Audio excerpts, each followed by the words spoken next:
श्री सच्चिदानंद सद्गुरु साईनाथ महाराज की जय। सद्गुरु श्री साईनाथुनि शरद बाबूजी की जय। సాయి వంటి దైవంబు లేడోయి లేడోయి, ప్రజలందరి నోట సాయి నామం పలకాలి, సర్వత్రా సాయి రూపం రంజిల్లాలి, ముజ్జగాలు సాయి మహిమతో ముప్పిరిగొనాలి. సాయి పదరవళులు మన హృదయ కుహరంలోని నిశ్శబ్ద నిశీధిలో ప్రతిధ్వనించాలి. ప్రణవనాద వీచికల్లా సాయి జ్ఞాన సౌరభాలు సర్వత్రా వ్యాపించాలి. ఆ సుజ్ఞాన సౌరభాల ఆస్వాదనలో మన మనసులు మత్తెక్కాలి. సాయి ప్రేమామృత ధారలు అంతటా నిరంతరం వర్షించాలి. ఆ ప్రేమామృత ధారలలో తడుస్తూ, ఆ జ్ఞాన సౌరభాల మత్తులో ఆనందంగా నర్తిస్తూ సాయి వంటి దైవంబు లేడోయి లేడోయి అని అందరూ ఏకకంఠంతో గానం చేయాలి. అదే నా ఆశ, ఆశయం, ఆకాంక్ష. అదొక మధుర స్వప్నం. ఆ స్వప్న సాఫల్యం కోసం శ్రీ సాయినాథుని అనన్య ప్రేమతో, ఆర్ద్రతతో ప్రార్థించటమే మనం చేయగలిగింది, చేయవలసింది. Shri Babuji.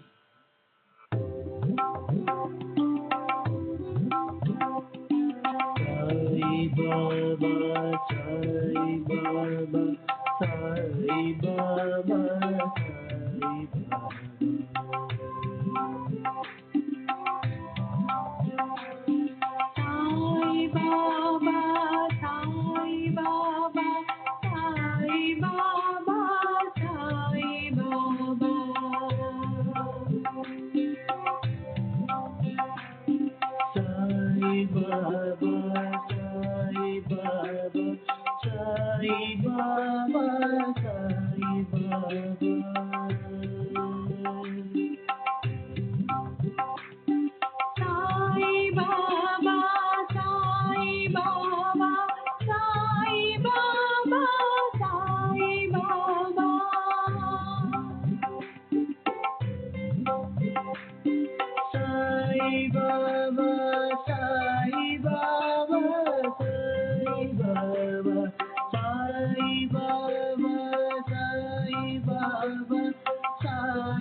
Baba, Sai Baba, Sai Baba, Sai Baba.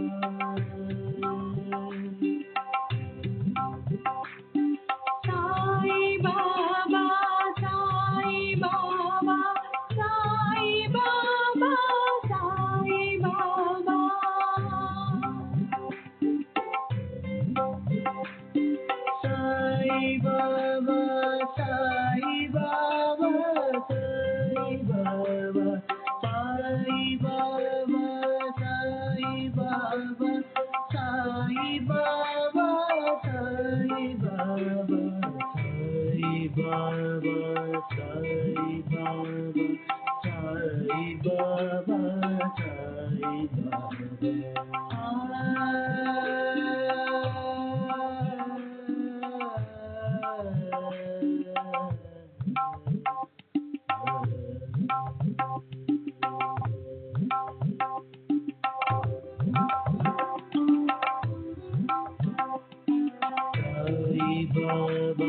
Sai Baba, Sai Baba, Sai Baba.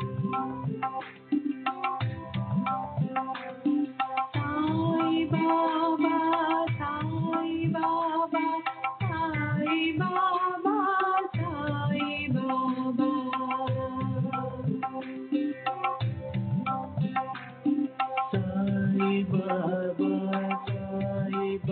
Baba, Sai Baba, Sai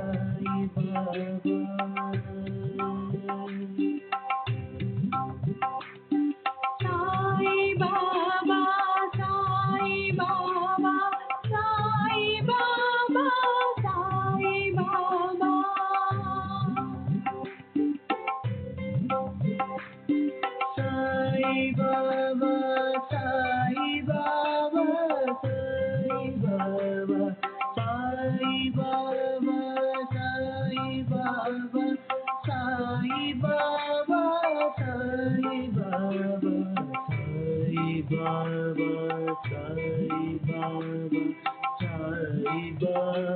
Baba,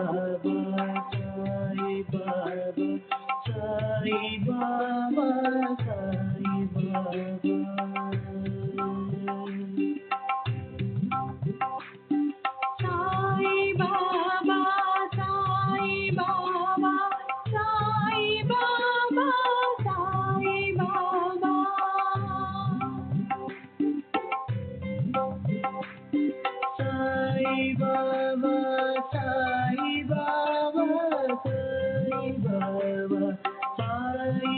Baba, Sai Baba, Sai Baba, Sai Baba, Sai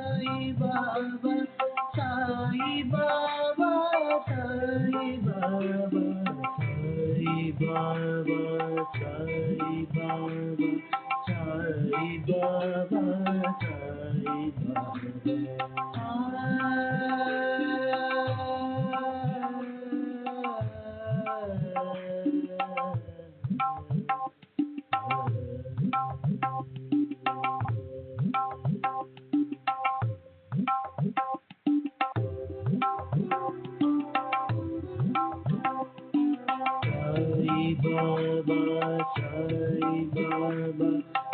Sai Baba, Sai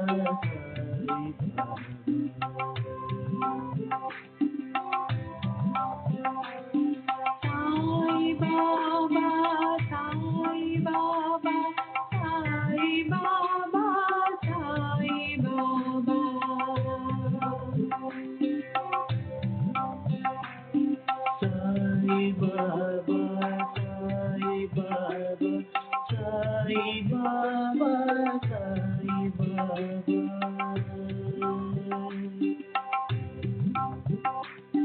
Sai Baba, Sai Baba, Sai Baba.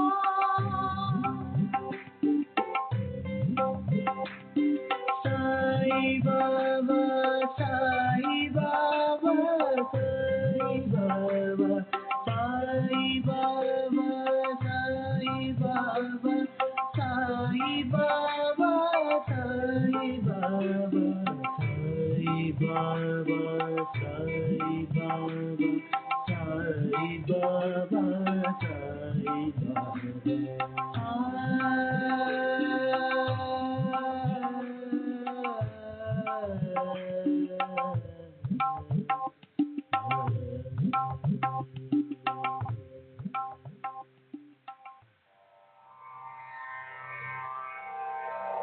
Shri सच्चिदानंद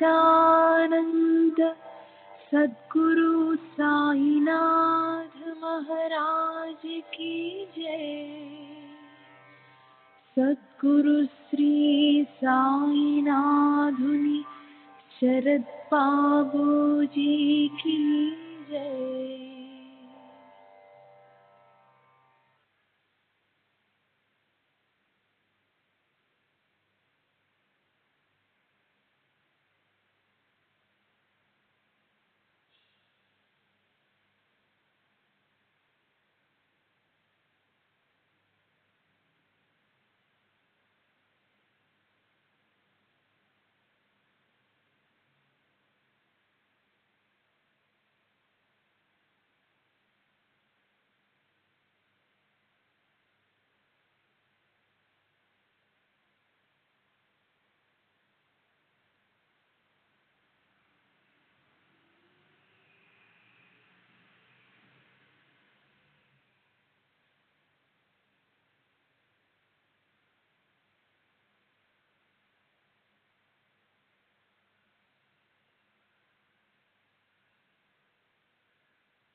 श्री सच्चिदानंद सद्गुरु साईनाथ महाराज की जय। सद्गुरु श्री साईनाथुनि शरद बाबूजी की जय।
श्री सच्चिदानंद सद्गुरु साईनाथ महाराज की जय। सद्गुरु श्री साईनाथ धुनि शरद बाबूजी की जय।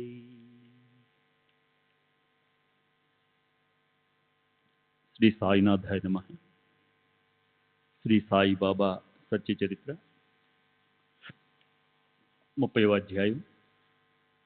నిన్నటి తరువాయి తమ భక్తుల కోరికలు నెరవేర్చాలి, వారిని దర్శనం కోసం రప్పించాలి, వారి స్వార్థాన్ని పరమార్థాన్ని సాధింపజేయాలి అన్నదే బాబా ఉద్దేశం. నిజానికి ఆయన స్వయంగా సదా సర్వదా అవాప్త కాములు, నిష్కాములు, స్వార్థరహితులు, నిరహంకారులు, మమకార రహితులు. అయినా భక్తుల కోరికలు నెరవేర్చడానికే వారు అవతరించారు. క్రోధమనే గాలి కూడా సోకని వారికి ద్వేషం అనే దానికి చోటుండదు. స్వార్థపరుల వైపు ఆయన కన్నెత్తి చూడరు. వారికి నిస్వార్థులపైనే ప్రేమ ఉంటుంది. అదే వారికి జీవితంలో శ్రేష్టము, అంతిమ సాధ్యము. వారి ధర్మం గురించి ప్రస్తావించకుండా క్షణం పాటైన వ్యర్థమైన మాటలు మాట్లాడరు. వారే నిజమైన సాధువులు. సారాంశం, నా చేయి పట్టుకుని బాబా తమ చరిత్రను రాయించడంలో ఉద్దేశం ఏమిటంటే, తమ భక్తులు తమ స్మరణలో నిమగ్నమవ్వాలని. కనుకే హేమాడ్ పంత్ ఎంతో వినయంతో శ్రోతలను కోరుతున్నాడు.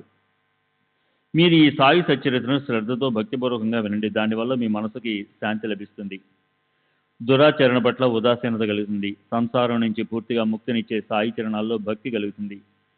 సరే, రాబోయే అధ్యాయంలో మానస సరోవరానికి వెళ్తున్న సన్యాసి విజయానందుడికి బాబా చరణాల్లో ముక్తి లభించడం గురించిన కథ వస్తుంది.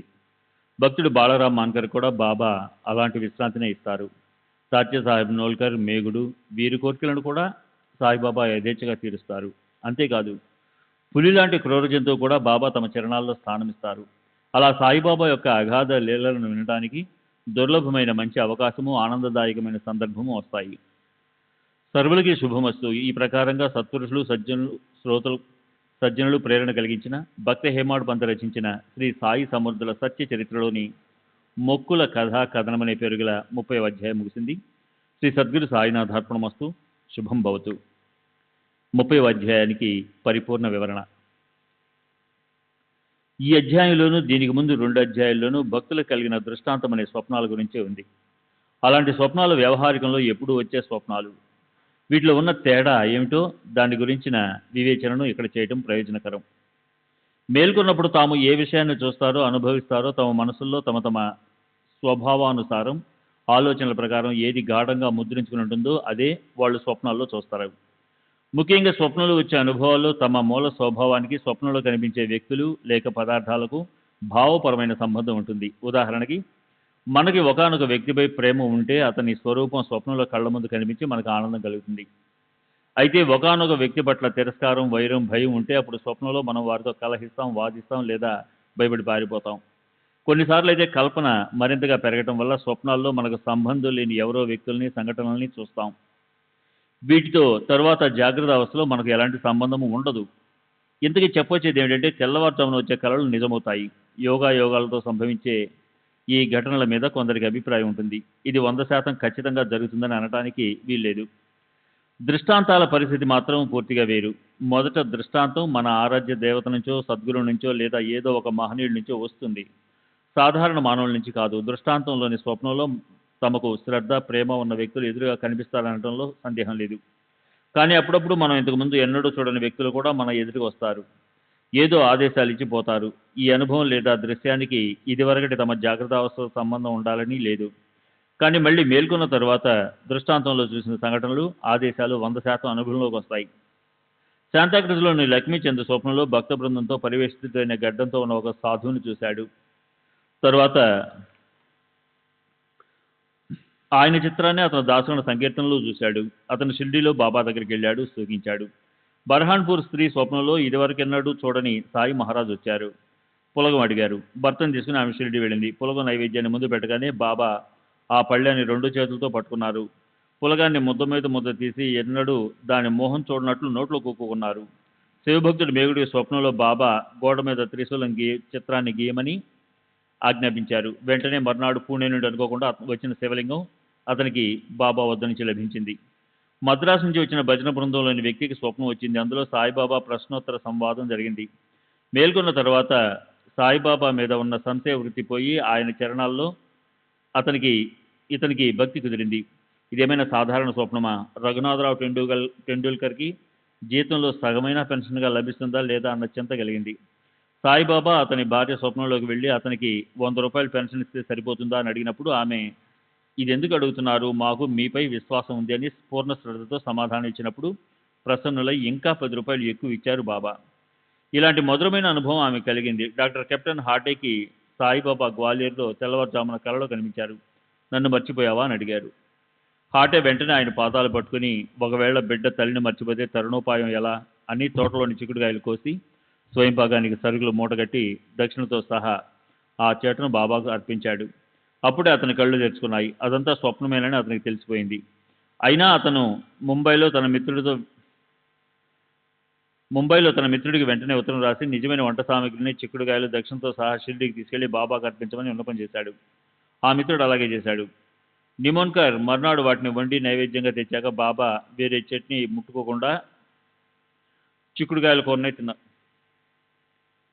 నైవేద్యంగా తెచ్చాక బాబా వేరే దేన్ని ముట్టుకోకుండా చిక్కుడుగాయల కూరనే తిన్నారు.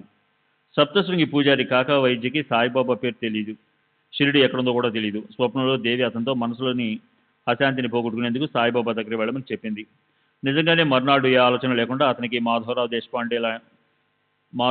దేశపాండే లాంటి వాడి సాహచర్యం లభించింది. షిరిడికి ఏ ప్రయాస లేకుండా వెళ్ళి సాయిబాబా దర్శనాన్ని చేసుకుని మనసును పెనవేసుకున్న అశాంతిని పోగొట్టుకుని పూర్తిగా ప్రశాంతిని పొందాడు. రహదాకి చెందిన కుశాల్ బాబు మధ్యాహ్న భోజనం చేసి విశ్రాంతి తీసుకుంటుండగా కళ్ళు మూతలు పడినప్పుడు బాబా స్వప్నంలోకి వచ్చి అతనితో ఇలా అన్నారు: ఇప్పుడే షిరిడికి రా. మెలుకున్న తర్వాత షిరిడికి వెళ్ళాలని అతనికి కూడా ఎంతో కోరిక కలిగింది. కానీ గుర్రం దగ్గర లేకపోవడం వల్ల అతను వెళ్ళలేకపోయాడు. ఇందులో ఆశ్చర్యం ఏమిటంటే బాబా ఆజ్ఞతో కాకా సాహెబ్ దీక్షిత్ గుర్రం బండి తీసుకుని అతన్ని తీసుకెళ్లేందుకు వచ్చాడు. పంజాబీ బ్రాహ్మణుడు రామ్లాల్ ముంబైలో ఉండేవాడు. అతనికి బాబా రూపలక్షణాలు తెలియదు, దర్శనం కూడా ఎన్నడూ చేసుకోలేదు. స్వప్నంలో నా దగ్గరకు వచ్చి వెళ్ళు అని బాబా చెప్పారు. ఆయన ఉండే స్థలం అతనికి తెలియదు. కానీ అదే రోజు మధ్యాహ్నం దారి వెంబడిపోతుంటే దుకాణంలో ఓ ఫోటో కనిపించింది. అది ఆయనదేనని బయటపడింది. చిరునామా అడిగి అతను షిరిడి వెళ్ళాడు. బాబాతో ఆయన సమాధి రోజుల వరకు అక్కడే ఉండిపోయాడు. అలాగే రాబోయే 40వ అధ్యాయంలో వర్ణించినట్లు కీర్తిశేషులు దాబోల్కర్ హోళీ రోజు తెల్లవారుజామున నిద్రలో ఉన్నప్పుడు కలొచ్చింది. సాయి విశిష్టత చూడండి, అందమైన సన్యాసి వేషంలో నాకు దర్శనమిచ్చి నన్ను లేపారు. ఈ రోజు నేను భోజనానికి వస్తాను అన్నారు. ఇంతలో నిజంగానే మధ్యాహ్నం అందరూ భోజనం చేయబోయే ముందు దాబోల్కర్ యొక్క ఇద్దరు ముస్లిం మిత్రులు అనుకోకుండా శ్రీ సాయిబాబా అందమైన ఫోటోను తీసుకొచ్చారు. అంటే సాక్షాత్తు బాబానే భోజనానికి వచ్చారు. సరే, పై ఉదాహరణల వల్ల చదువులకు వ్యావహారిక స్వప్నాల కన్నా దృష్టాంతాలు ఎంత వేరుగా ఉంటాయో తెలుస్తుంది. ఎందరో భావిక భక్తులకి బాబా స్వప్నంలో కనిపించారు, మాట్లాడినట్లు తోచింది కనుక ఎంతో భారంగా అయిపోయి తమకు గొప్ప ఆధ్యాత్మిక ప్రగతి కలిగిందని ఊహించుకొని లేదా తమకి బాబా సాక్షాత్కారమైందని భావించుకొని దాన్ని అందరితోనూ చెప్తూ ఉంటారు. నిజానికి వారు రాత్రింబవళ్ళు బాబా ధ్యానాన్ని నామస్మరణని చేస్తుండడం వల్ల బాబా తమకు దర్శనం ఇవ్వాలని తమతో మాట్లాడాలని మనస్ఫూర్తిగా అనిపించడం వల్ల అలాంటి స్వప్నాలు వారికి వస్తాయి. కానీ ఇదంతా మనసు ఆడే ఆట, కల్పన లాలిక. అంటే అది ఆ వ్యక్తికి బాబా పట్ల ఉన్న భక్తిని తప్పకుండా ద్యోతకం చేస్తుంటుంది. ఈ విషయం అల్ప మహాత్మ్యం కలిగినదేమీ కాదు. కానీ ఈ స్వప్నాలంటే బాబా స్వయంగా తమ ఎదుట ప్రకటమై తమకు ఆయన సాక్షాత్కరించినట్లు కాదు. దానికోసం వాళ్ళు మేల్కొన్న తర్వాత దానికి సంబంధించి ఏదైనా ప్రత్యక్ష అనుభవం వారికి రావాలి. సరే, ఇదంతా చెప్పడం ఎందుకంటే అలా పొరపాటుగా అర్థం చేసుకుని కొందరు భక్తులు అహంకారానికి ఆహారంగా పోకూడదని, దానివల్ల తమ ముందున్న ఆధ్యాత్మిక ప్రగతి సాధించడంలోని ప్రయత్నాన్ని ఆపకూడదని మాత్రమే. శ్రీ సచ్చిదానంద సద్గురు సాయినాథ్ మహారాజ్ కీ జై. సద్గురు శ్రీ సాయినాథ్ శరద్ బాబూజీ కీ జై.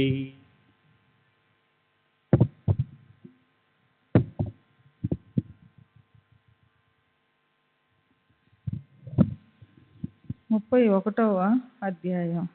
మరణ సమయంలో మహాత్ముల దర్శన మహిమ.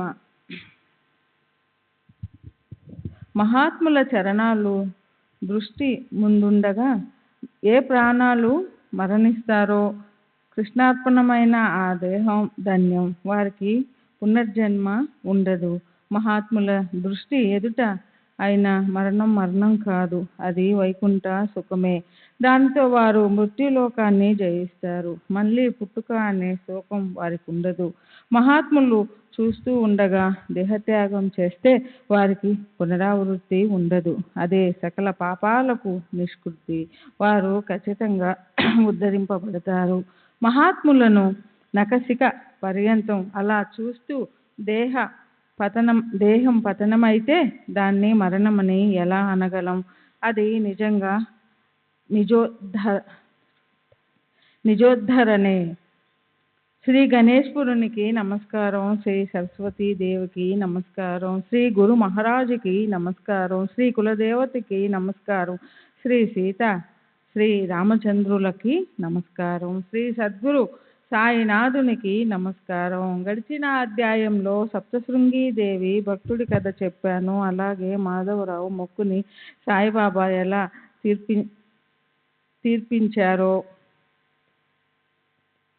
కుశల్ షావుకారు రామ్లాల్కి స్వప్నంలో ఎలా దర్శనమిచ్చారో, రామ్లాల్ని తమ నిర్వాణ పర్యంతము తమ దగ్గర ఎలా ఉంచేసుకున్నారో కూడా వర్ణించాను. ఇప్పుడు చెప్పబోయే కథ అంతకంటే అపూర్వమైనది. శ్రోతలు మాత్రం దీన్నెంతో శ్రద్ధగా వినాలి.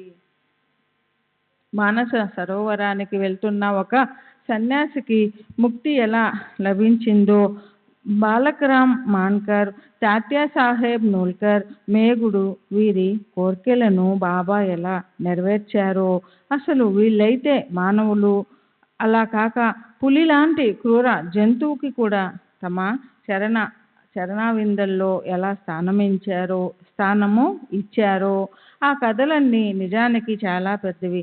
అయితే గ్రంథం విస్తరిస్తుందని వాటి సారాన్ని సంక్షిప్తంగా చెప్తాను. అవి శుభకరమైనవి. మరణ సమయంలో బుద్ధి లేదా ఆలోచన ఎలా ఉంటుందో దాన్ని బట్టే ప్రాణులకు మరుజన్మ లభిస్తుంది. భగవద్గీత 8వ అధ్యాయం చూడండి. యం వాపి స్మరణ్ భావం త్యజ త్యంతే కలేబారం తమే వైతి కౌంతేయ సదా తద్భావ భావితం. అంత్యకాలంలో మానవులు ఏ భావాలను స్మరిస్తూ దేహాన్ని వదిలేస్తారో వారలాంటి భావం యొక్క స్మరణ చేయగలిగిన సంస్కారం కలిగి ఉండడం వల్ల ఆయా రూపాన్నే పొందుతారు. ఉదాహరణకి కీటకం భీతితో భ్రమరమవుతుంది. హరిణం మీదున్న ప్రీతి వల్ల జడభరతుడు మళ్ళీ హరిణ యోనిలోనే జన్మించవలసి వచ్చింది. ఇతను వృషభ దేవుడి కొడుకు. తండ్రి తర్వాత అనేక సంవత్సరాలు ఉత్తమ రీతితో రాజ్యాన్ని పాలించి సంసారం చేసి నివృత్తి పొందాడు. వనాలకు వెళ్ళి ఈశ్వర భక్తిలో లీనమై కాలం గడిపాడు. ఒకరోజు వండకీ నది దగ్గర జపం చేస్తూ కూర్చున్నప్పుడు దాహంతో వ్యాకులం చెందిన ఒక హరిణం అక్కడికొచ్చి నీరు త్రాగసాగింది. ఇంతలో దాని చెవిలో భయంకరమైన సింహగర్జన వినిపించింది. పారిపోయేందుకు ఎక్కడా వేరే చోటు లేకపోవడం వల్ల అది నది అవలి ఒడ్డుకి పోవడం కోసం తీవ్రంగా గెంతింది. అదప్పుడు గర్భిణి. అందువల్ల ఆ గర్భం నదిలో జారి పడిపోయింది. అయితే దాన్ని లెక్క పెట్టకుండా ఆ హరిణి ఆవలి తీరంలో ఉన్న ఓ గుహలోకి వెళ్ళిపోయింది. కానీ భయంతోనూ అలసట వల్ల అది వెంటనే మరణించింది. ఇక్కడ భరత మహారాజుకి ఆ నిరాధారి హరిణం పిల్ల నదిలో కొట్టుకుపోవడం చూసి దయ కలిగింది. ఆ పిల్లని ఎత్తి పట్టుకొని ఆశ్రమానికి తీసుకొచ్చాడు. అక్కడ దాన్ని కడుపున పుట్టిన బిడ్డలాగా సాకుతూ దానికి త్రాగడానికి తినడానికి అవసరమైన ఏర్పాటు చేయడం, అరణ్యంలోని ఇతర జంతువుల నుంచి సంరక్షణ చేయడం, ప్రేమతో దాన్ని ముద్దు చేయడం, వీటిలో అతని సమయమంతా గడిచిపోసాగింది. ఆ హరిణం పిల్ల నిరంతరం అతని వద్దే ఉండేది. అది తప్ప అతనికి మరో ఊసే ఉండేది కాదు. తర్వాత భరత మహారాజుకి ఈశ్వరుని పట్ల కూడా శ్రద్ధ తగ్గిపోయింది. రాత్రింబవళ్ళు ఆ లేడి పిల్లని గురించి ఆలోచించసాగాడు. ఎంత ఆశ్చర్యమో చూడండి. యోగ మార్గానికి విఘ్నాలొస్తాయని రాజ్యపాలన వ్యవహారాలను, భార్యాపుత్రులు మొదలైన వారిని త్యాగం చేసిన వారే ఓ చిన్న హరిణం పిల్ల మోహంలో ఆసక్తులవ్వడం వినాశకాలే విపరీత బుద్ధి అని అందుకే అంటారు కాబోలు. సరే, కాలం ఎవరి కోసమో ఆగదు. భరతుడికి మరణం సమయం ముంచుకొచ్చింది. అతను చివరి శ్వాస తీసుకుంటూ ఉండగా అతని ఎదుట తనకి సర్వము తెలిసినట్లు ఆ హరిణం పిల్ల దీన వదనంతో శోకాకులమై కూర్చునింది. భరత మహారాజు ఈ పరిస్థితిని చూస్తుండూ పోయాడు. సరిగ్గా అలా దాని పట్ల ఆసక్తుడై ఉన్న ఆ స్థితిలో అతను ప్రాణాలు వదిలాడు. అంతే మతిం సాగతిం. ఈ న్యాయాన్ని అనుసరించి అతనికి ముక్తి అయితే లభించలేదు. మానవ యోని కూడా లభించక ఆ పశువు యోనిలో హరిణం కడుపున జన్మించవలసి వచ్చింది. అంతేకాదు ఆ తర్వాత ఆ బ్రాహ్మణ కులంలో మళ్ళీ మరో జన్మ తీసుకోవలసి వచ్చింది. ఇది వరకు చేసిన తపస్సు మూలాన అతనికి ఆ యోనుల్లో గత జన్మల గుర్తుండడం వల్ల తర్వాత అతను ఏ రకమైన మోహాలకి చిక్కుకోకుండా అలిప్తంగా ఉండి తనను తాను ఉద్ధరించుకున్నారు. చివరి యోనిలో అతను సదా జడుడిలా అంటే మూర్ఖుడు, బధిరుడిలా, మూగవానిలా వ్యవహరిస్తుండడంతో లోకులతన్ని జడ భరతుడని పిలిచేవారు. అంత్యకాలంలో దృష్టి ముందు ఏ ఏ రూపాలుంటాయో అదే రూపంలో మళ్ళీ జన్మ తీసుకోవలసి ఉంటుంది. భగవంతుడి చరణాలలో లీనమైన ఆ మానవులకు తిరిగి జన్మించవలసిన అవసరం ఉండదు. భగవద్గీత 8వ అధ్యాయంలో శ్రీకృష్ణ భగవానులు అదే అంటారు. అంతకాలే చ మమేవ స్మరన్ ముక్త కళేబరం యం ప్రయాతి స మద్భావం యాతి నాస్త్యత్రం సంశయం. అంత్య సమయంలో నన్నే స్మరిస్తూ దేహాన్ని వదిలేసిన వారు నా రూపాన్నే పొందుతారు, అంటే తిరిగి జన్మించరు. అందులో సందేహమేమీ లేదు. అందుకోసమే భగవంతుని నామస్మరణ చేస్తూ ఉండడం అలవాటు చేసుకోవాలి. చివరి సమయంలో తికమక పడకుండా భగవంతుని స్మరణలోనే ఉండాలి. శ్రీకృష్ణుడు అర్జునుడికి అదే చెప్తారు. అధ్యాయం 8 తస్మస్య రేషు కాలేషు మమానుస్మర యుధ్యస్య మయ్యర్పిత మనోబుద్ధిర్మమే వైశ్యస్య సంశయం. నిరంతరం నన్నే స్మరిస్తూ యుద్ధం కూడా చెయ్యి. ఈ ప్రకారంగా నాకు మనసుని బుద్ధిని అర్పించి వ్యవహరిస్తే నువ్వు నన్నే పొందుతావు. అందులో సందేహం లేదు. జీవించి ఉన్నవాళ్ళు జాగృతిలో ఉండాలి. తీరా మరణ సమయంలో ఒకవేళ నిద్రిస్తే వారు దేనికోసం సత్సంగం చేశారో అదంతా వ్యర్థమైపోతుంది. కనుక భావార్థులైన భక్తులు తమకు మరణ అనంతరం కలగబోయే స్థితికి బాధ్యతను మహాత్ముల చేతికి అప్పగిస్తారు. ఎందుకంటే మరణం అనంతరం జన్మించడం లేదా జన్మించకపోవడం అన్న విషయం వారికే తెలుస్తుంది. చివరి తోడు వాళ్ళొక్కరే. ఈ విషయానికి సంబంధించి సాయి ఎదుట కలిగిన ఓ మధురమైన విషయాన్ని వింటే మమతల సౌరభాలను వెదజల్లే సాయికి తమ భక్తుల పట్ల కడుపున పుట్టిన బిడ్డలపై ఉండే ప్రేమలాంటి దుండడం శ్రోతలకు కనిపిస్తుంది. ఎక్కడి మద్రాసు, ఎక్కడి షిరిడి, ఎక్కడి మానస సరోవరాది రోహణ. అయితే భక్తులకి కాలం కలిసొచ్చిందంటే బాబా వారిని తమ పాదాల వద్దకు లాక్కుంటారు. ఓసారి విజయానందుడనే మద్రాసులో నివసించే ఓ సన్యాసి మద్రాసు నుంచి మానస సరోవరానికి వెళ్ళాలని ఉప్పొంగే ఉల్లాసంతో బయలుదేరాడు. ఓ జపాను ప్రయాణికుడి వద్ద మానస సరోవరం మ్యాప్ని చూసి ఆ సరోవరాన్ని చూడాలని విజయానందుడు దృఢనిశ్చయం చేసుకున్నాడు. దారిలో సిడి గ్రామం తగిలింది. సాయిబాబాకున్న దైవశక్తి గురించిన కీర్తిని విని ఉన్నాడు కనుక ఆయన్ని దర్శించుకోవాలన్న తీవ్ర ఇచ్చతో ఆ ప్రదేశాన్ని వెతుక్కుంటూ అతను ఆ గ్రామానికి వచ్చాడు. సాయి మహారాజు గొప్ప మహాత్ములని, ఆయన కీర్తి జగత్తులో ఎంతో ప్రసిద్ధి చెందింది. అది విని ఆయన్ని దర్శించుకోవాలన్న ఉద్దేశంతో ఆ దారినే పోతున్న ఆ సన్యాసి షిరిడీలో ఆగాడు. ఆ సమయంలో షిరిడీలో హరిద్వార్కు చెందిన సోమదేవ స్వామీజీ ఉన్నాడు. అతను భక్త బృందంతో ఉన్న ఆ సన్యాసిని సహజంగా కలవడం జరిగింది. అప్పుడు అతను ఆ సన్యాసిని మానస సరోవరం అక్కడికి ఎంత దూరం ఉందని అడిగాడు. దానికి ఆ స్వామీజీ ఇలా అన్నారు. గంగోత్రికి పైన 50 మైళ్ళ దూరం, అంటే 80 కిలోమీటర్లు ఉంటుంది. అక్కడ బాగా మంచు కురుస్తుంది. ప్రతి 50 క్రోసులకు, అంటే 100 మైళ్ళు, అంటే 160 కిలోమీటర్ల మధ్యకి భాష మారుతుంది. భూటాన్లో ఉండే ప్రజల అనుమానాలతో పరదేశీయులకు చాలా బాధలు కలుగుతాయి. స్వామి నోటి ద్వారా ఆ సమాచారాన్ని విన్న సన్యాసికి నిరుత్సాహం కలిగింది. అతని మనసు వికలమై అతను చింతల్లో పడిపోయాడు. సన్యాసి అప్పుడు సాయిబాబా దర్శనం చేసుకున్నాడు. ఆయన పాదాలకు సాష్టాంగం చేశాడు. మనసు ప్రశాంతిని పొందింది. అతను అక్కడే ఆసనం వేసుకొని కూర్చుండిపోయాడు. ఇంతలో బాబా మనసు క్రుద్ధమయ్యింది. ఆయన అక్కడున్న వారితో, ఈ సన్యాసిని తరిమివేయండి, ఇతని సాంగత్యం పనికిరాదు అన్నారు. అసలే ఈ సన్యాసి షిరిడీకి కొత్తవాడు. బాబా స్వభావం గురించి అతనికి అసలు ఏమీ తెలియదు. బాబా కేకలు విని అతను మనసులో సిగ్గుపడ్డాడు. అయినా ఇతర భక్తులు బాబాకి చేస్తున్న సేవను చూస్తూ అక్కడే కూర్చుండిపోయాడు. అది ఉదయం వేళ జరిగే దర్బారు. మసీదులో భక్తులు కిటకిటలాడిపోతున్నారు.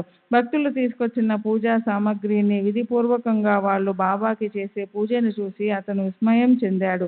కొందరు బాబా పాదాలు కడుగుతున్నారు. ఆయన కాలి బొటన వ్రేలిని ఉద్దరిణిలోని నీటిలో ముంచి దాన్ని తీర్థంగా తీసుకొని శుద్ధభావంతో వాళ్ళు త్రాగుతున్నారు.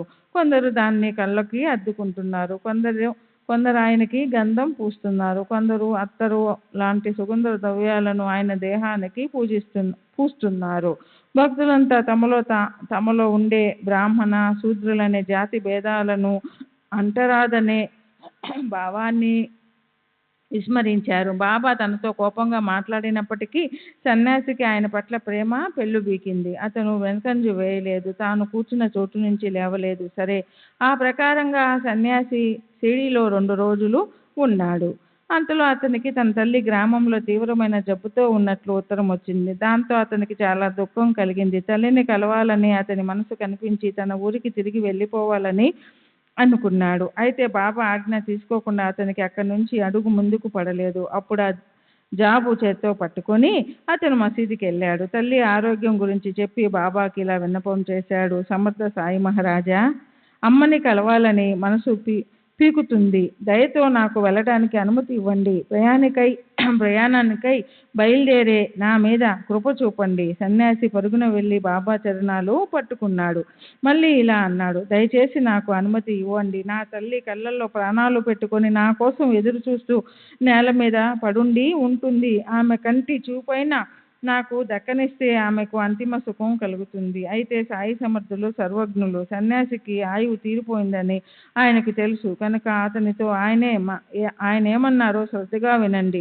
తల్లిపై అంత ప్రేమన్నవాడివి మరి ఈ సన్యాసి వేషం ఎందుకు వేసుకున్నావు? ఈ వేషానికి అహంకారము, మాయ, మమకారాలు శోభించవు. అలా నీవు కాషాయ రంగు బట్టలకు కలంకం తెస్తున్నావు. దుఃఖించకు, వెళ్ళి హాయిగా కూర్చో. కొద్ది రోజులు గడవని. అప్పుడు ఆ తర్వాత ఏం చేయాలో చూద్దాం. మనసులో ధైర్యం పెట్టుకో. వాడాలో బాగా దొంగలొస్తారు. తలుపులు చక్కగా మూసేసి జాగ్రత్తగా ఉండు. లేకపోతే ఆ దొంగలు సర్వం దోచుకుపోతారు. తీవ్రంగా దాడి చేస్తారు. ఐశ్వర్యం ఎప్పుడూ ఉండేది కాదు. శరీరం ఎప్పటికీ నశ్వరమే. మరణం మన వెంటే ఉంటుందని తెలుసుకొని శాస్త్రాలలో చెప్పినది నీ ఆచరణలో పెట్టు. ఈ లోకంలో దేహం, భార్య, పిల్లలు మొదలైన విషయాల్లో నేను, నాది అన్న అభిమానం ఉంటుంది. దానివల్ల 3 రకాల దుఃఖాలు ఉత్పన్నమవుతాయి. వీటిని ఐహిక అనర్థాలు అంటారు. 2వ అనర్థం పారలౌకికమైనది, అంటే ఆముషికం. లోకులు కోరుకునే ఆ పరలోకం కూడా మోక్షాన్ని ప్రాప్తింప చేసుకోవడంలో అవాంతరాలను తీసుకొస్తుంది. సదా అధోముఖంగా ఉంటుంది. పరలోకంలో పుణ్యాన్ని సంపాదించలేము. పరలోక ప్రాప్తిలో నిర్భయత్వం ఉండదు. ఎందుకంటే పుణ్యం పూర్తయిపోతే అక్కడి నుంచి కూడా కింద ఈ లోకంలో పడిపోయే భీతి ఉంటుంది. అలా ఈ ఐహిక పారలౌకిక లోకాల 2 అనుభవాలు కూడా ఆపదలను తీసుకురాగలవే కనుక వాటిని పూర్తిగా త్యాగం చేస్తేనే అవి ఆనందాన్ని ఉత్పన్నం చేయడానికి ముఖ్య కారణాలు అవుతాయి. సంసారము అంటే అసహ్యం కలిగి హరిచరణాలలో స్థిరంగా లీనమైపోయి ఉంటే వారి సంసార బంధనాల ముడి విడిపోతుంది. అప్పుడు అవిద్య ప్రభావం ఎగిరి పోయిందని తెలుసుకోవాలి. హరిభజన, నామస్మరణలో నిమగ్నమైపోతే పాపం, తాపం, దైన్యం వగైరాలన్నీ పారిపోతాయి. హరిని గొప్ప ప్రేమతో ధ్యానిస్తే ఆయన సంకటాలను ఎగరగొట్టి మనలను రక్షిస్తాడు. నీ పూర్వజన్మ పుణ్యం చాలా గొప్పది కనుకే ఈ స్థలం మీది ప్రీతితో నీవు ఇక్కడికి వచ్చావు. ఇప్పుడు నా మాటలు శ్రద్ధగా విను. జన్మని సార్థకం చేసుకో. రేపటి నుంచి శ్రీమద్ భాగవత పురాణాన్ని మనస్ఫూర్తిగా పారాయణం చెయ్యి. ఈ గ్రంథాన్ని త్రికరణ శుద్ధిగా 3 సప్తాహాలు పారాయణ చెయ్యి. కోరికలన్నిటినీ త్యజించి మళ్ళీ మళ్ళీ లోతుగా పరిశీలించాలన్న తపనతో ఈ గ్రంథాన్ని విను లేదా శ్రద్ధగా చదువు. అప్పుడు భగవంతుడు ప్రసన్నుడై సమస్త దుఃఖాలను అంతం చేస్తాడు. మాయా మోహాలు శాంతిస్తాయి. నీకు అత్యంత సుఖం కలుగుతుంది. కాలకృత్యాలు తీర్చుకుని స్నానం చేసి పరిశుభ్రంగా శ్రీహరి చరణాలను మనసులో పెట్టుకుని ఈ నియమాన్ని యథావిధిగా పూర్తి చేయి. నీకు ప్రపంచంలో ఆసక్తి తొలగిపోతుంది. స్వయంగా సాయిబాబా తమ దేహానికి మరణం ఆసన్నం అవడం చూసి ఇదే ఉపాయాన్ని ఆలోచించారు. దేన్ని చదివితే మృత్యుంజయుడు సంతుష్టుడవుతాడో శ్రీధర స్వామి రచించిన ఆ రామ విజయం అనే గ్రంథాన్ని చదివించుకున్నారు. మృత్యుంజయుడు కల్పాంతరంలో జగత్తుని సంహరించే దైవం అంటే శంకరుడు.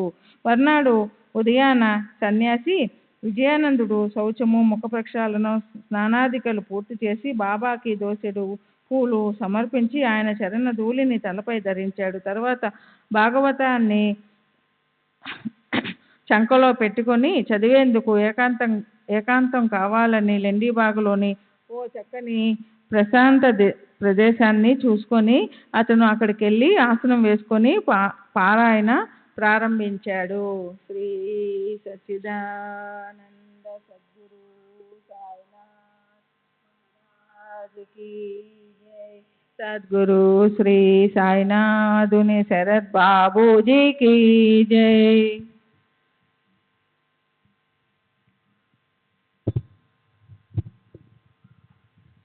సన్యాసి ఈశ్వరుని భక్తుడు అయిన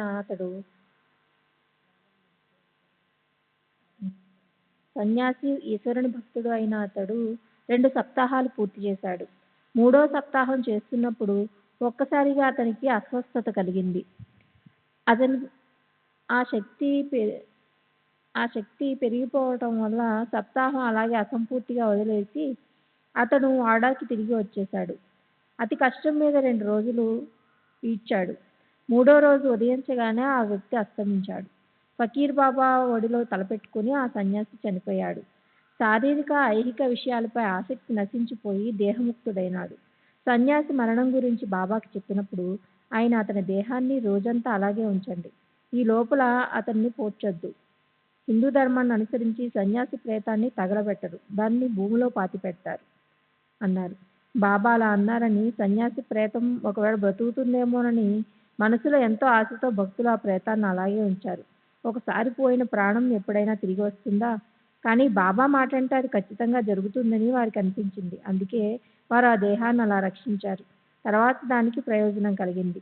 వారసులు లేని ఆ ప్రేతం అలా సంరక్షించబడడం చూసి పోలీసులకు కలిగిన సంశయం తొలగిపోయింది. ఒకసారి చనిపోయిన వారికి అస్తిత్వం తిరిగి ఎక్కడా? చనిపోయిన వారిని బ్రతికించడం ఎలాగో బాబాకి తెలియదా? కానీ ఇక్కడ ఆ ప్రేతాన్ని సరైన విచారణ జరపకుండా భూమిలో పాతకూడదన్నదే బాబా ఉద్దేశం. వారసులు లేని వారి విషయంలో ప్రభుత్వానికి అధికారం ఉంటుంది. ఆకస్మికంగా మరణించడంపై వారు విచారణ చేస్తారు. కనుక ఆ విచారణకు ముందు ప్రేతాన్ని పోడ్చకూడదని బాబా అలా అన్నారు. సరే, తర్వాత ఇదంతా ముగిసింది. యథావిధిగా ప్రేత సంస్కారం అయిపోయింది. సరైన చోటులో అది పాతి పెట్టబడింది. మహాత్ముడి సన్యాసికి సద్గతి ఇవ్వడం అనే సాయిబాబా కార్యం పూర్తయింది. ఇప్పుడు శ్రోతలకు మరో సంగతి వర్ణిస్తాను. క్షణం పాటు విచారపూర్వకంగా మనసు పెట్టి ఉంటే సాయిబాబా వ్యాపకత కనిపిస్తుంది. బాలకరామ్ అనే పేరు గల గొప్ప బాబా భక్తుడు ఉండేవాడు. అతని ఇంటి పేరు మాన్కర్. అతను ఒక గృహస్థు. అతని భార్య చనిపోయాక గృహస్థాశ్రమ కర్తవ్యాన్ని నిర్వహించడం అతనికి చాలా కష్టమైంది. అతని మనసులో శాంతి చలించింది, కానీ అదృష్టం అతని తలుపు తట్టింది. పూర్వజన్మలో సంపాదించిన పుణ్యఫలమా అన్నట్లు సాయి చరణ సాన్నిధ్యం అతనికి లభించింది. అతనికి దృఢమైన భక్తి, సంసారం పట్ల పూర్ణ వైరాగ్యం ఉత్పన్నమైనాయి. సంసారంలోని కోరికలు, అభిప్రాయాలు, వాంఛలు, పిల్లాపాపలతో ఉన్న బంధాలు అన్నీ తెగిపోయి అసామాన్య అదృష్టంతో ఈ మాన్కర్ సంసారం నుంచి బయటపడ్డాడు. చూడండి, అప్పుడు పరమార్థ ద్వారానికి అవాంతరమైన పరసేవ అనగా ఇతరుల వద్ద ఉద్యోగం అనే అందమైన గొలుసుని అతడు తన కొరకు మెడలో వేసి ఈ లోకంలోని కర్తవ్యాలకు తాళం వేశాడు. ఇది కూడా ఓ రకమైన సన్యాసమే. సన్యాసం అనేక రకాలుగా ఉంటుంది. కానీ ప్రయత్నం చేసిన బ్రహ్మజ్ఞానం లభించిన దానివల్ల తర్వాత అడుగడుగునా బాధలు కలుగుతాయి. కనుక మూర్తీభవించిన ఔదార్యమైన సాయినాథులు మాన్కర్కున్న అనన్య భక్తిని చూసి అతనిపై కృప చూపాలని మనసులో అనుకున్నారు. ఆయన అతని వైరాగ్యాన్ని దృఢతరం చేశారు. అనంత జన్మల సంస్కారాలు ఆవరించి ఉండడం వల్ల మాన్కర్ యొక్క చంచల చిత్తం స్థిరంగా ఉండేది కాదు. మనోభావాలనే ప్రబల తరంగాలు ఉవ్వెత్తునెగసి అతని వైరాగ్యం ఎప్పుడూ స్థిరంగా ఉండేది కాదు. షిరిడి తన స్థానం కాదని, తాము దేశ కాల పరిమితులకు అతీతులని రుజువు చేయడానికి బాబా మాన్కర్ని ఇలా ఆజ్ఞాపించారు. షిరిడీలో ఉండడం ఇక చాలు. దారి ఖర్చులకు ఈ 12 రూపాయలు తీసుకో. మశ్చంద్రగఢ్ వెళ్ళు. తపస్సు చేయి.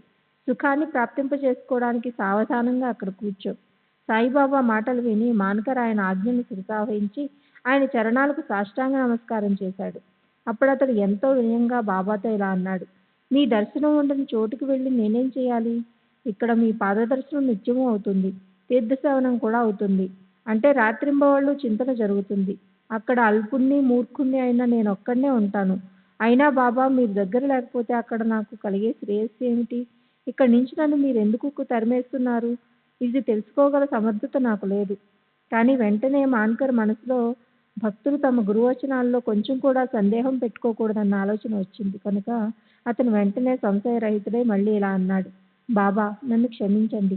అది నా అల్పబుద్ధి ఆలోచన. దానివల్లే నేను సంశయించాను.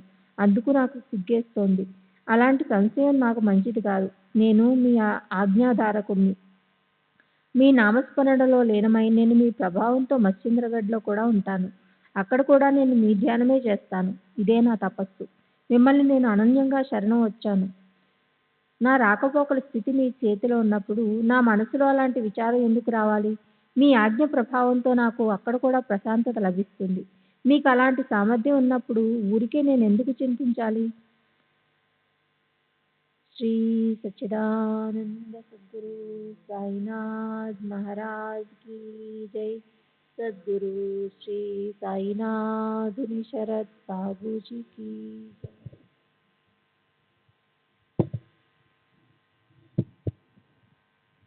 సాయి సమర్థులు సనాతన బ్రహ్మ. ఆయన మాటలు ఖచ్చితంగా నిశ్చయపూర్వకమైనవి. విశ్వాసం పెట్టి చూసేవారికి పూర్ణ అనుభవం కలుగుతుంది. అప్పుడు బాబా మాన్కర్తో, నా మాటలు జాగ్రత్తగా విను.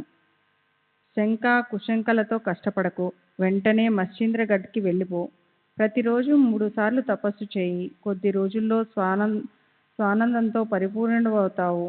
ఈ వాగ్దానాన్ని విన్న మీదట తర్వాత ఏం మాట్లాడాలో తెలియక మాన్కర్ మౌనం వహించాడు. మశ్చంద్రగఢ్కి వెళ్ళడానికి సిద్ధమైనాడు. మళ్ళీ సాయి చరణాలకు నమస్కరించి విభూతి ప్రసాదం ఆశీస్సులు తీసుకుని ప్రశాంత చిత్తంతో మశ్చంద్రగఢ్కి వచ్చేశాడు. శుద్ధము నిర్మలము అయిన నీటితో మందంగా వీచే పిల్లవాయువులతో ఉన్న ఆ అందమైన ప్రదేశానికి చేరుకుని అతను తృప్తి పడ్డాడు. సరే, సాయిబాబాయే పంపించినప్పటికీ సాయిబాబా నుంచి దూరమైన మాన్కర్ అక్కడ కొండ మీద ఉండి బాబా చెప్పినట్లు నియమిత తపస్సును ఆచరించసాగాడు. బాబా చమత్కారం చూడండి. మాన్కర్ తపస్సులో నిమగ్నమైనప్పుడు కొండ మీద సాయిబాబా అతనికి ప్రత్యక్షంగా దర్శనమిచ్చారు. మాన్కర్కి స్వయంగా ఆ అనుభవం కలిగింది. ధ్యానంలో నిమగ్నమైనప్పుడు తన ధ్యేయం యొక్క సాక్షాత్ దర్శనం కలగడంలో ఆశ్చర్యమేమీ లేదు. కానీ మాన్కర్ జాగ్రత్త అవస్థలో ఆసనం వేసుకుని కూర్చుని ఉండగా అతను శ్రీ సాయి సమర్థుని చూశాడు. కేవలం కళ్ళతో చూడటమే కాదు. బాలకరామ్ బాబాని అడిగాడు, బాబా, నన్ను ఇక్కడికి ఎందుకు పంపించారు? దీనికి బాబా ఇచ్చిన జవాబు వినండి. నీవు షిరిడీలో ఉన్నప్పుడు నీ మనసులో అనేక రకాల ఆలోచనలు రేగాయి. కనుకే మనోచాంచల్యాన్ని స్థిరపరచడానికి ఇక్కడ కొండ మీదకు వెళ్ళమని నేను నిన్ను ఆజ్ఞాపించాను. పృథ్వీ, నీరు మొదలైన పంచమహాభూతాల మిశ్రణతో ఒకదానిపై ఒకటిగా పెట్టి నిలబెట్టిన ఈ 3.5 మూర్ల పొడుగైన ఇంటికి శరీరం బయట నేను లేనట్లు నీ దృష్టికి అనిపించింది. అప్పుడు అక్కడున్న నేనే ఇప్పుడు ఇక్కడ ఉన్నాను. చక్కగా ప్రశాంత చిత్తంతో చూడు. ఆ ఉద్దేశంతో అక్కడి నుంచి నిన్నిక్కడికి పంపించాను. అది తెలుసుకో. సరే. తర్వాత మాన్కర్ మనసులో నిశ్చయించుకున్న కాలపరిమితి అయ్యాక తన బసకు తిరిగి రావడానికి మశ్చంద్రగఢ్ వదిలేశాడు. వాంద్రా గ్రామంలో ఉందతని నివాసం. అక్కడికి వెళ్ళాలని మనసు కనిపించడం వల్ల పూణే నుంచి దాదర్ వరకు రైలు బండిలో ప్రయాణించాలని అతను నిశ్చయించుకున్నాడు. అతను పూణే స్టేషన్కి వెళ్ళి టికెట్ తీసుకునే టైంకి కిటికీ దగ్గరకు వచ్చాడు. అప్పుడే ఓ తమాషా జరిగింది. కిటికీ దగ్గర నడుముకి కౌపీనం కట్టుకుని భుజం మీద గొంగళి వేసుకున్న ఓ రైతు ప్రయాణికుడు కనిపించాడు. అతడు ఎన్నడూ ఆ రైతుని చూడలేదు. దాదర్ టికెట్ తీసుకుని ఆ రైతు వెనక్కి తిరిగాడు. కళ్ళెత్తిన బాలక్రామ్ని చూసి అతని దగ్గరగా వచ్చాడు. అతను బాలక్రామ్ని మీరెక్కడికి వెళ్తున్నారని అడిగాడు. బాలక్రామ్ దాదర్కి వెళ్తున్నానని అనగానే అతను ఆ టికెట్ అతనికి ఇచ్చేసి ఇలా అన్నాడు, నేను కూడా దాదర్కే పోవలసి ఉంది, కానీ ఇక్కడ మరో ముఖ్యమైన పని ఉన్నట్లు నాకు గుర్తొచ్చింది కనుక నా ప్రయాణం ఆగిపోయింది. జేబులోని డబ్బు ఖర్చు పెట్టినా టికెట్ దొరకడం కష్టం. ఆ పని ఏ పని శ్రమ లేకుండా లభించిందని మాన్కర్కి ఎంతో తృప్తి కలిగింది. తర్వాత అతని డబ్బు అతనికి తిరిగిచ్చేయడానికి మాన్కర్ జేబులోంచి డబ్బు తీసినప్పుడు ఆ రైతు జనసందేహంలో కలిసిపోయి ఎక్కడ మాయమయ్యాడో గాని మళ్ళీ కనిపించలేదు. అతన్ని వెతకాలని బాలక్రామ్ ప్రయత్నించాడు, కానీ అదంతా వ్యర్థమైంది. ఇంతలో రైలు వచ్చింది. చెప్పుల్లేని పాదాలతో, తలకి ఓ తలపాగాతో, భుజం మీద గొంగళితో, నడుముకి కౌపీనం చుట్టుకున్న ఆ రైతు సోదరుడు ఎదురై ఉండాలి. శ్రీ సచిదానంద సద్గురు సాయినాథ్ మహారాజ్ కీ జై. సద్గురు శ్రీ సాయినాథ్ శరత్ బాబూజీ కీ జై. శ్రీ సచ్చిదానంద సద్గురు సాయినాథ్ మహారాజ్ కీ జై. సద్గురు శ్రీ సాయినాథుని శరత్ బాబూజీ కీ జై. రైలు బాడుగ మాత్రము ఏమన్నా తక్కువ, అది కూడా తన జోబులో నుంచి ఇచ్చి నా మీద ఈ ఉపకారమనే భారాన్ని ఎందుకు వేశాడు? ఈ ప్రశ్నకి సమాధానం నాకు దొరకటం లేదు. అంతఃకరణలో తొణికిసలాడే ఔదార్యంతో డబ్బు తిరిగి ఇవ్వాలని కోరుకోకుండా బయటికి రైతులా కనిపించే ఇతను ఎవరై ఉండాలి? ఇది చివరి తేలను చిక్కు ప్రశ్నలా ఉండిపోయింది. మన్నర్కి దీని చింతే పట్టుకుంది. ఆశ్చర్యంతో తల మనకలుపుతూ మాన్కర్ అతన్ని తిరిగి కలుసుకోవాలన్న ఉద్దేశంలో రైలు కదిలే వరకు ద్వారంలో నిలబడి ఉన్నాడు. తర్వాత రైలు కదిలాక కలుస్తాడన్న ఆశ కుటుంబం పడింది. ఇది చూసి మార్కర్ బండి తలుపు చువ్వని పుట్టుకొని బండిలోకి దూకాడు. కొండ మీద సాయిబాబా ప్రత్యక్ష కలయిక. ఇక్కడ ఈ విలక్షణమైన ఘటన, విచిత్రమైన ఆ రైతు వేషం చూసి మార్కర్ మనసులో తీవ్రమైన కలవరం చెలరేగింది. సరే, తర్వాత చెట్టాపట్టాలేసుకున్న దృఢమైన శ్రద్ధ భక్తులతో సాయి పదంలో పూర్ణంగా ఆసక్తి కల ఈ శుద్ధ అంతఃకరణ గల భక్తుడు మార్కర్ షిరిడీలో కృతార్థుడైనాడు. సాయిబాబా చరణాలనే కమలకు సుమలకు అంటుకున్న ధూళి అనే పరగణగలకు చుట్టూ సాయి నామాన్ని ఉచ్చరించే భక్త భ్రమరం బాలకరాం షిరిడీలోనే ఉండిపోయాడు. అప్పుడప్పుడు అతను బాబా అనుమతితో ముక్తారాం వెంట తీసుకుని షిరిడీ వదిలి బయట తిరిగేవాడు. కానీ అతనికి కేంద్ర స్థానం షిరిడీయే. అక్కడికే అతను పదే పదే తిరిగి వచ్చి అక్కడే పవిత్ర షిరిడీలోనే అతను ఆనందంగా ధరిత్రి పాదాలపై ఒరిగాడు. సాయిని తమ కను పాపలాగా విషయంగా చేసుకొని ఆయన చరణాల్లో లయమై ఎలాంటి భీతి లేకుండా మరణాన్ని ప్రాప్తి చేసుకున్న వారి పూర్వజన్మకి సంబంధించిన అదృష్టం ధన్యము. శ్రీ సచ్చిదానంద సద్గురు సాయినాథ్ మహారాజ్ కీ జై. సద్గురు శ్రీ సాయినాథుని శరత్ బాబూజీ కీ జై.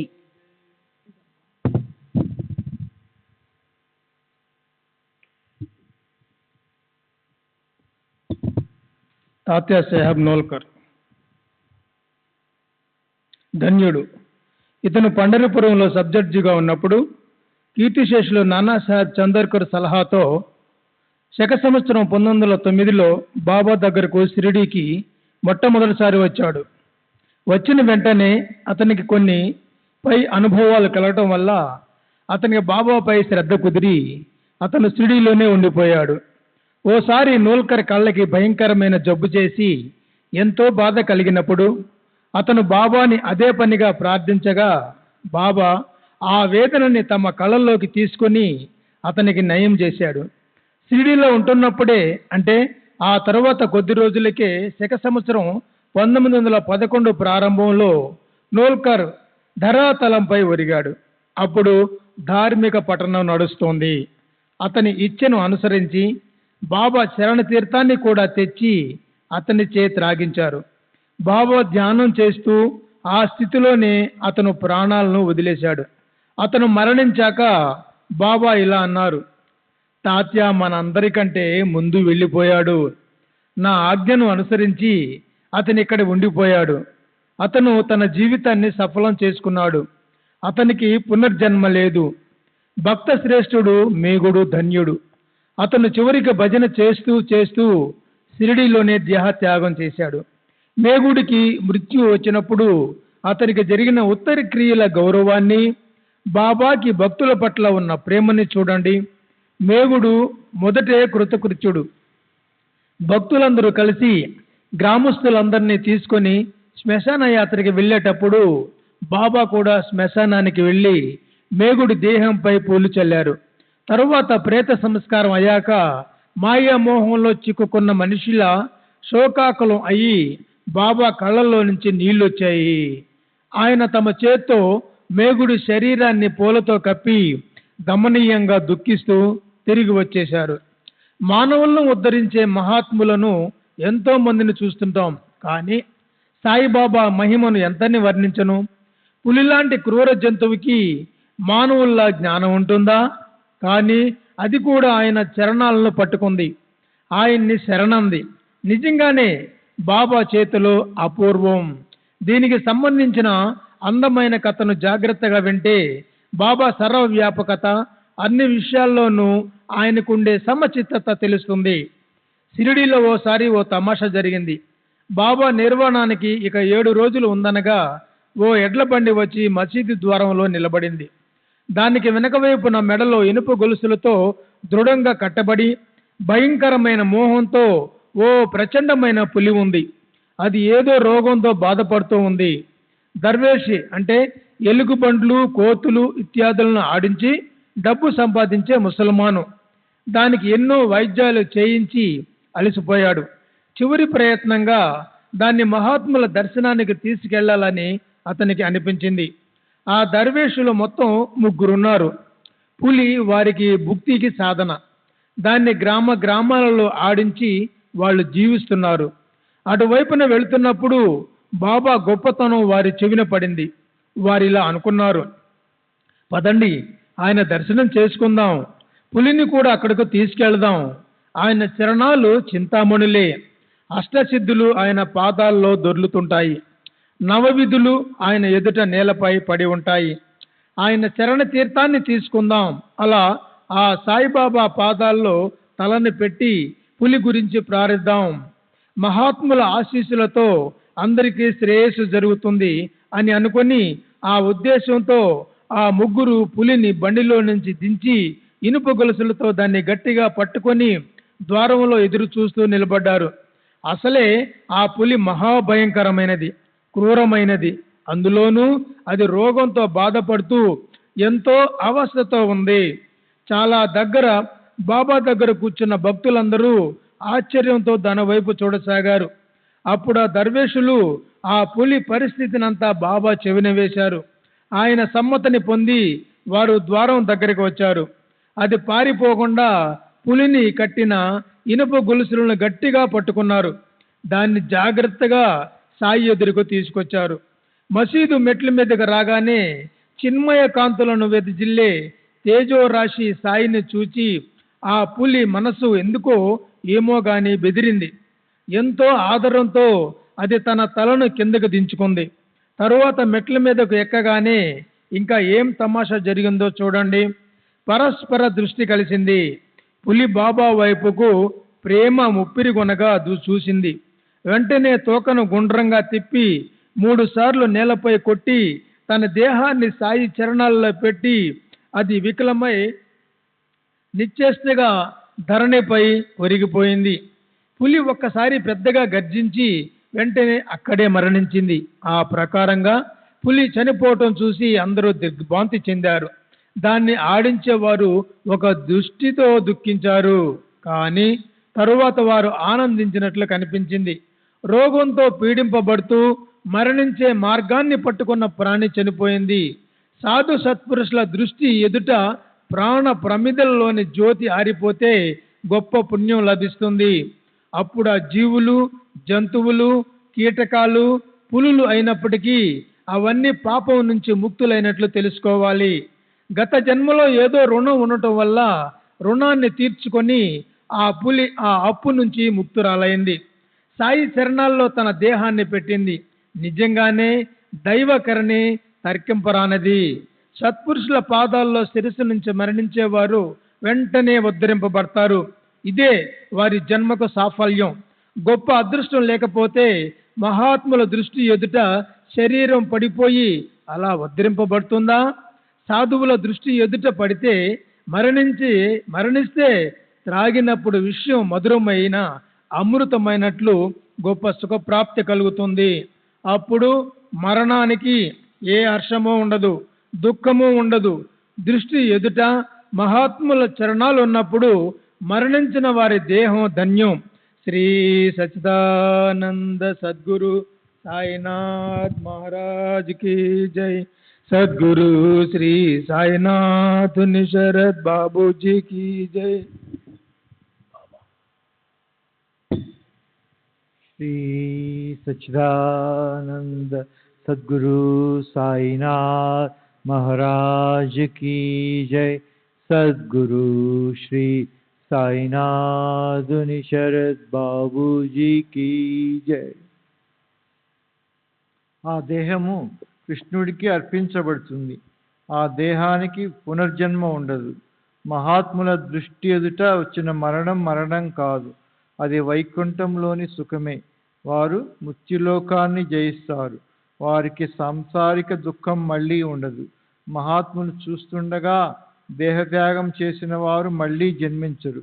అదే వారి సమస్త పాపాలకు ప్రాయశ్చిత్తం. వారే మోక్షప్రాప్తిని పొందుతారు. మహాత్ముల లౌకిక దేహాన్ని సంపూర్ణంగా అవలోకిస్తూ మరణిస్తే దాన్ని మరణం అనగలమా? అది నిజంగా వారి ఉద్ధరణే. పూర్వజన్మలో జరిగింది ఆలోచించి చూస్తే ఇలా అనిపిస్తుంది.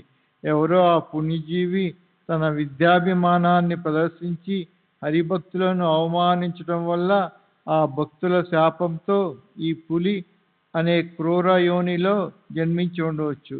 దాని శాప విమోచనం వల్ల మహాత్ముల చరణాలను పట్టుకొని ఉండవచ్చు. నిజంగానే భక్తుల కరణి వేరుగా ఉంటుంది. శాపానికి ముక్తి లభించటం వల్ల దానికి సాయి దర్శనం అయ్యి దాని పాపం దగ్ధమై బంధనాలన్నీ తెగిపోయి బాధలన్నీ కరిగిపోయి అది తనంతా తనే ఉద్ధరింపబడిందని మనసు కనిపిస్తుంది. మునుపటి అదృష్టం లేకపోతే మహాత్ముల దృష్టి ఎదుట మరణించడం ఎలా జరుగుతుంది?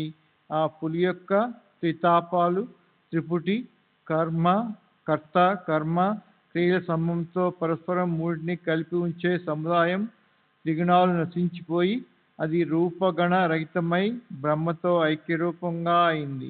అలా పూర్వజన్మలో చేసిన కర్మల ప్రభావంతో దానికి తన క్రూర దేహంతో సంబంధం తెగిపోయింది. ఇనుప గొలుసుల బంధనాలు తెగిపోయాయి. అదే ఈశ్వరుని నియమం. పూర్వజన్మలో చేసిన కర్మలను అనుసరించి జీవులకు ఈ జన్మలో సుఖదుఖాలు కలుగుతుంటాయి. సాధువుల చరణాల వద్ద తప్ప వేరే ఎక్కడా లభించని ఉద్ధరణ ఆ పులికి లభించింది. కనుక ఆ దర్వేషుల మనసులు ప్రసన్నమైపోయాయి. కానీ పులి వారి బ్రతుకు చేరుటకు సాధనం. దానివల్లే వారి కుటుంబం గడుస్తుంది. కనుక ఆ పులికి మరణం రావడంతో ఆ దర్వేషుల ముఖాలు దుఃఖంతో నిండిపోయాయి. ఆ దర్వేషులు మహారాజుల్లా అడిగారు, ఇప్పుడేం చేయాలి? దీనికి ప్రేత సంస్కారాలు ఎలా చేయాలి? కృపతో మీ చేత్తో దీనికి సద్గతి ప్రసాదించండి. దానికి సాయి మహారాజ్ ఇలా అన్నారు, దుఃఖించకండి, అది ఇక్కడే మరణించవలసి ఉంది. అది గొప్ప పుణ్యశాలి, దానికి గొప్ప సుఖప్రాప్తించింది సుఖం ప్రాప్తించింది. తకియాకి అవతల శివాలయం ఉంది, అక్కడికి తీసుకెళ్ళి దీని నంది దగ్గర ఊడ్చి దానికి సంస్కారాలు చేయండి. అక్కడ ఊడ్చే దానికి సద్గతి కలుగుతుంది. మీ చేతులతో అది రుణముక్తురాలు బంధముక్తురాలు అయింది. గడిచిన జన్మలో అది మీకు రుణపడి ఉంది. తన రుణాన్ని తీర్చుకోవడానికి అది జన్మించింది, అందుకే అది ఇప్పటి వరకు మీ బంధనాల్లో ఉంది. అప్పుడు దర్వేషులు ఆ పులిని శివాలయం దగ్గరకు తీసుకెళ్ళి నంది వెనుక వైపున గోతిలో పూడ్చేశారు. సరే, ఈ తమాషా ఎంత విలక్షణంగా ఉంది. పులి వెంటనే ఎలా చనిపోయింది? ఈ మాత్రం జరిగి ఉంటే దానందరూ మరిచిపోయి ఉండేవారు. కానీ ఆ తర్వాత 7వ రోజున బాబా ఈ దరిద్రిపై తమ దేహాన్ని వదిలేశారు కనుక ఇది పదే పదే మనసుకి గుర్తొస్తూ ఉంటుంది. సర్వులకి శుభమస్తు. ఈ ప్రకారంగా సత్పురుషులు, సజ్జనులు, ప్రేరణ కలిగించిన భక్త హేమాడ్ పంత్ రచించిన శ్రీ సాయి సమర్థుల సచ్చరిత్రలోని మరణ సమయంలో మహాత్ముల దర్శన మహిమనే పేరు గల 31వ అధ్యాయం ముగిసింది. శ్రీ సద్గురు సాయినాథార్పణమస్తు. శుభం భవతు. 31వ అధ్యాయానికి వివరణ. కీర్తిశేషులు తాత్యా సాహెబ్ నోల్కర్కి షిరిడీలో సాయిబాబా చరణాల్లో ఎలాంటి ఉత్తమ స్థితిలో మరణం వచ్చిందో దాన్ని గురించిన వర్ణన 119వ వచ్చింది. అంతేకాక అతని మనవడు శ్రీ రఘునాథ విశ్వనాథ నూల్కర్ దగ్గర నుంచి నాకు ప్రయోజనకరమైన సమాచారం లభించింది. అది అతని మాటల్లో ఈ క్రింద ఇచ్చాను.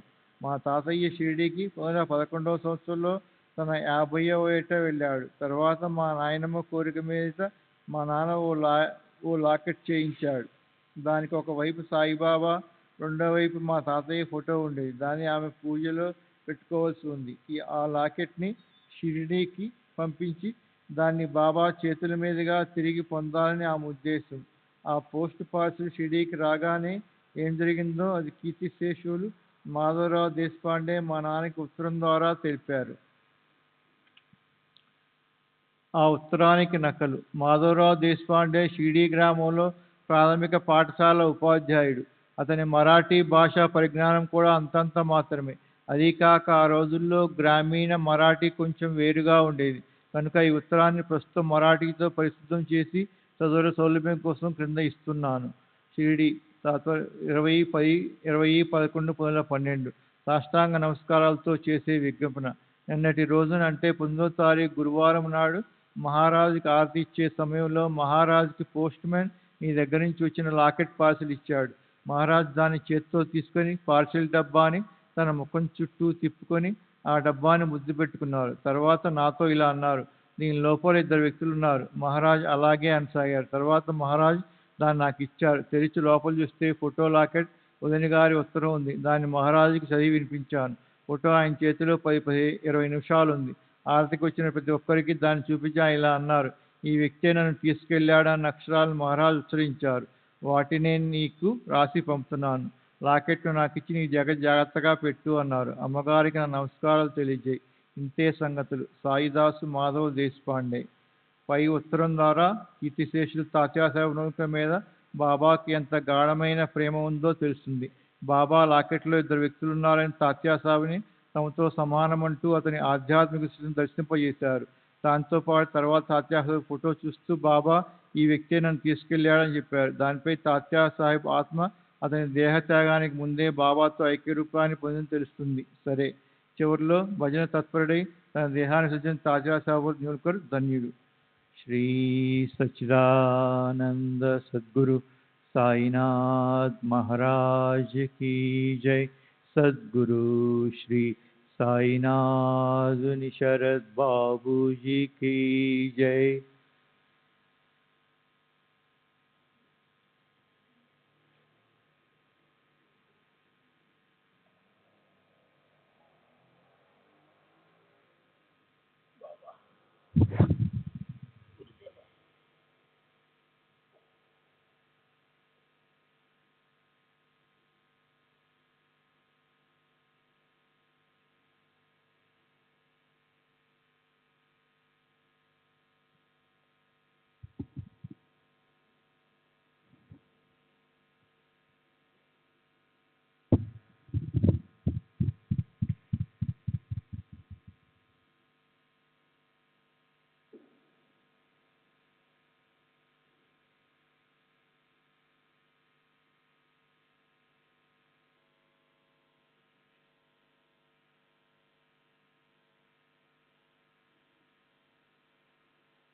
श्री सच्चिदानंद सद्गुरु साईनाथ महाराज की जय। सद्गुरु श्री साईनाथ शरद बाबू जी की जय। साई रहम नजर करना, बच्चों का पालन करना। साई रहम नजर करना, बच्चों का पालन करना। जाना तुमने जगत पसारा, सब ही झूठ जमाना। जाना तुमने जगत पसारा, सब ही झूठ जमाना। साई रहम नजर करना, बच्चों का पालन करना। साई रहम नजर करना, बच्चों का पालन करना। मैं अंधा हूँ बंदा आपका, मुझसे पथ दिखलाना। मैं अंधा हूँ बंदा आपका, मुझसे पथ दिखलाना। साई रहम नजर करना, बच्चों का पालन करना। साई रहम नजर करना, बच्चों का पालन करना। दास गणों कहे अब क्या बोलूं, थक गई मेरी रसना। दास गणों कहे अब क्या बोलूं, थक गई मेरी रसना। साई रहम नजर करना, बच्चों का पालन करना। साई रहम नजर करना, बच्चों का पालन करना। रहमो नजर करो अब मोरे साई, तुम बिना नहीं मुझे माँ बाप भाई। रहमो नजर करो मैं अंधा हूँ बंदा तुम्हारा। मैं अंधा हूँ बंदा तुम्हारा। मैं ना जानू, मैं ना जानू, मैं ना जानू अल्लाह इलाही। रहमो नजर करो, रहमो नजर करो अब मोरे साई, तुम बिना नहीं मुझे माँ बाप भाई। रहमो नजर करो काले जमाना मैंने गमाया।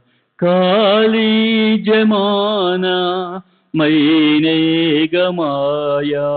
साथी आखिर का, साथी आखिर का, साथी आखिर का तुम बिना कोई। रहमो नजर करो, रहमो नजर करो अब मोरे साई, तुम बिना नहीं मुझे माँ बाप भाई। रहमो नजर करो अपने मस्जिद का झाड़ू गणो है। अपने मस्जिद का झाड़ू गणो है। मालिक हमारे, मालिक हमारे, मालिक हमारे तुम बाबा साई। रहमो नजर करो, रहमो नजर करो अब मोरे साई, तुम बिना नहीं मुझे माँ बाप भाई। रहमो नजर करो। श्री सच्चिदानंद सद्गुरु साईनाथ महाराज की जय। सद्गुरु श्री साईनाथ शरद बाबू जी की जय।